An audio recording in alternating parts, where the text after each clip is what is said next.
Hi there.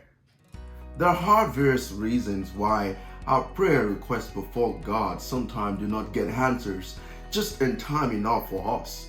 They don't come right in our own timing. There are reasons, and those reasons are so enormous, but I'm not here to talk about those reasons. I am here to talk about how we can actually effectively trust God even when those things are not happening. How you can trust God in hopelessness.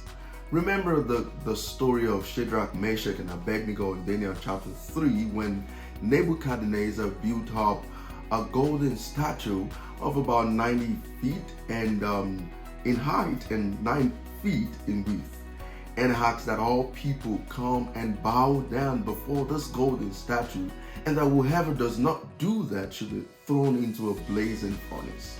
And those three guys stood up and said, we are not going to do this. And they said in verse 17, we know the God that we serve is going to deliver us, and we're not going to bow down before your golden statue. Let us just put that out there to you, Nebuchadnezzar. We are not bowing down before this golden statue. And they never did. Now verse 17 just shows the depth of their trust in God. It shows that they really trust in God so very well. They are very resolute, and they were not ready to give up anything just for the trust in God.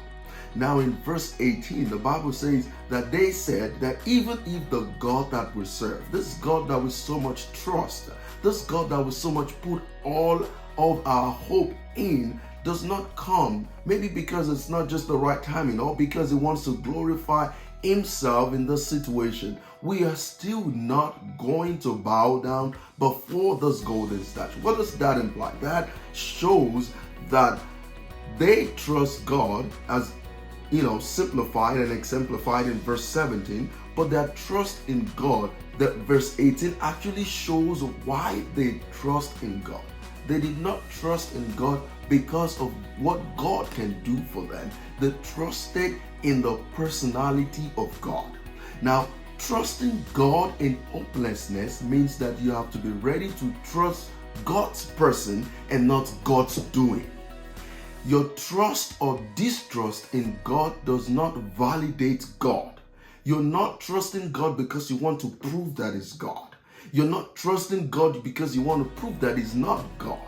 Because none of them, your trust or your distrust, can validate God. So two things that will help you. Learn to trust in God's personality, in God's character, and shift your focus off of your circumstances. Shift your focus off your hopeless situation. When you trust in God's personality, whether He does it or not, you're still going to keep trusting God, like the three Hebrew brothers. Now, trusting God in hopeless situation is hard, it's difficult. But to help you, you have to trust His person and not His doing. And that's how you can sail through all of your difficult and your very hopeless situations and not losing your trust in God. And until next time when I come your way in moments of renewal, remember, the only way that I know of that you can trust God effectively in the midst of the hopeless situations that you're going through is when you trust His personality and not what He does for you. Thank you, and bye for now.